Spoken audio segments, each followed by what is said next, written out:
Krishna. Question: how do we deal with ex-ISKCON devotees who now blaspheme ISKCON? Answer: it all depends on who those devotees are, what our relation with them is, and what exactly they are saying.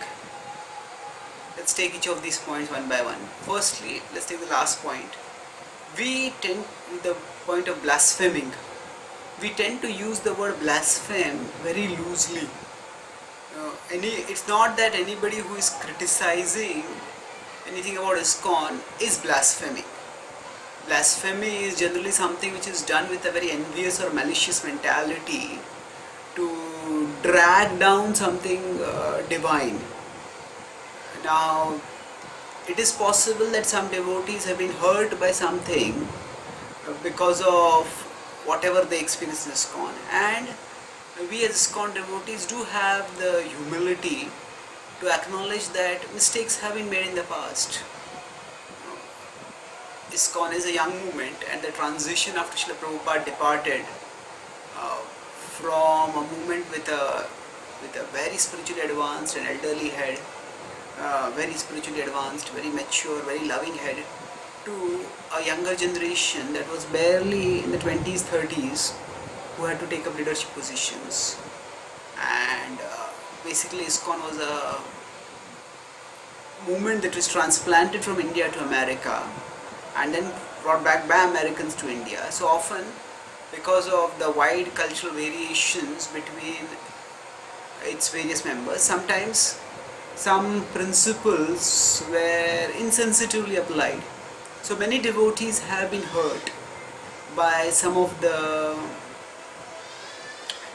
decisions that were taken, and if some devotees have become alienated because of this, and because of that they have left, and because of that they are criticizing, that is not to be considered as blasphemy.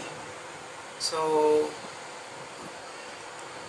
there are some devotees within ISKCON also who may criticize ISKCON, and even we don't necessarily consider it as blasphemy. They may have the desire of improving ISKCON, but there are definitely devotees who just consider who just think that there is no good within ISKCON, and they think that they just make criticizing an end in itself. Now it's difficult for us, we don't need to go through all the criticism to try to understand what is the intent of a particular person. My point is that we just shouldn't use the word blaspheme too loosely. Firstly, so it may be that some person may just be hurt, and the criticism is more an expression of the hurt heart which wants attention.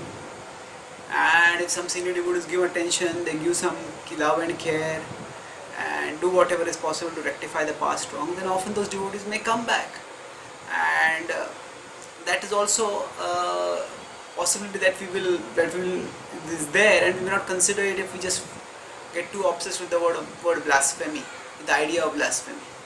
So now, secondly, who those devotees are is very important.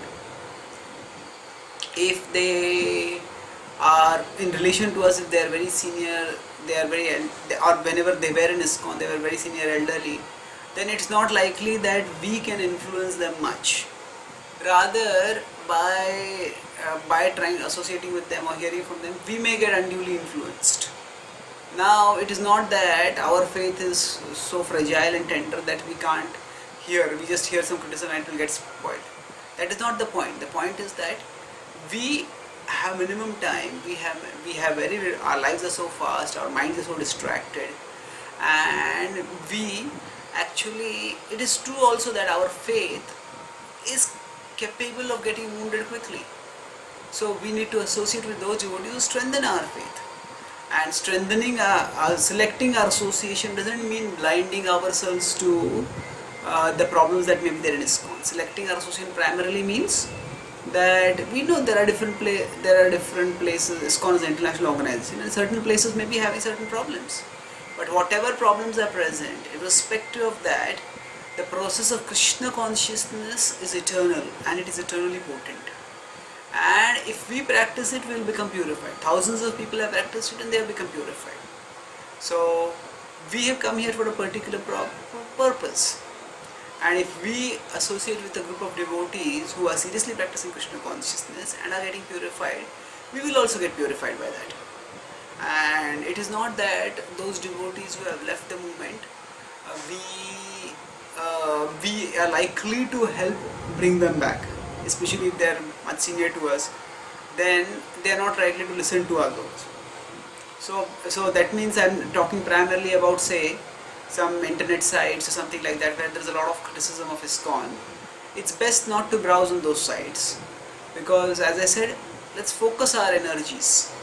And if somehow some of this blasphemy comes to us, now I'm talking about people who are actually criticizing with a malicious intention, then we can clarify from some senior devotees to get the issues resolved, to get the doubts clarified.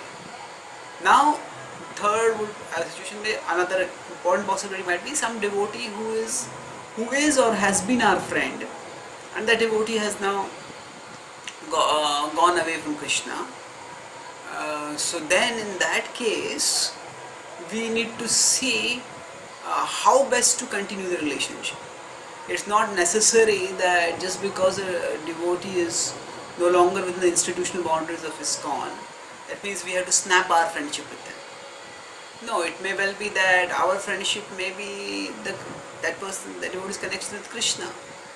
So here I am equating, in a simplistic sense somewhat, equating connection with Krishna with connection with ISKCON.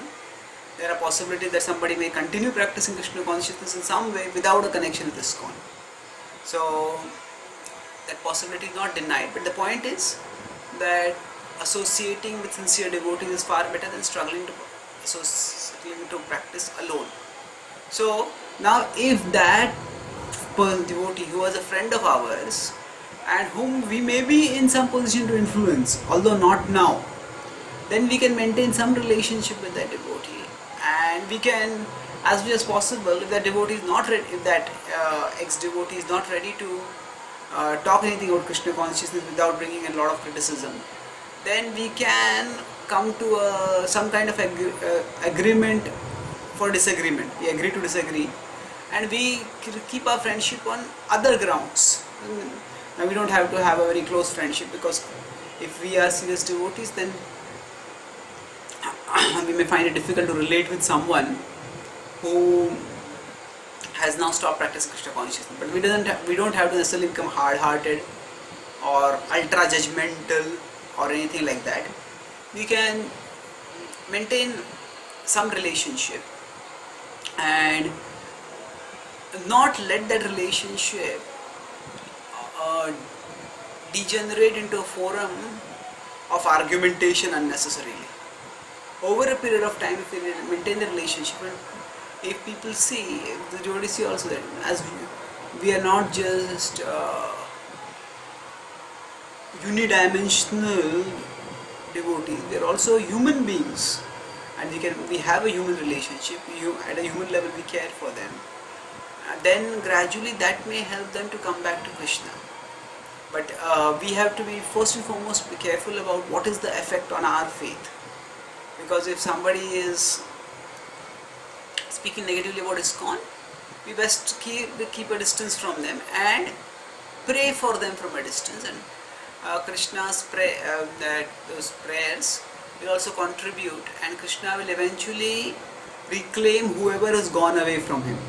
But when that will happen, we can't say. And whether we can be a part of Krishna's plan to help them come back, that we should not assume that we are strong enough or that person is flexible enough to be persuaded. We should wait and watch, make sure that we protect our devotion first, and while protecting our devotion, if we can help others, that is good also. But first and foremost, without becoming judgmental to someone who is left, we need to pray for them, and where it is practical for us, where it is realistic that we will be able to help, then we can offer some help by keeping a basic human relationship. And if that person becomes a little bit more open, then either we can try to clarify the doubts or take that person to some other senior devotee, get that devotee, some senior devotee who may be able to clarify the doubts, and that way we can help that devotee to come back. Now, in general, having a ultra judgmental attitude is a very strong way of alienating the devotee. So sometimes we may say, I am giving everything like a surgeon cutting doing a surgery with a knife, but if somebody has fallen in, if we tell somebody that Krishna, you have fallen in Maya, that is one of the strongest ways of alienating a person, because quite often when people leave a movement, what they want to say is that how those people respond to this, and they say that still we have a human level of caring, then that itself can attract them back over a period of time. So don't be judgmental and try to help wherever it is possible, but first make sure that our own devotion is not adversely affected in trying to help someone whose devotion has been adversely affected.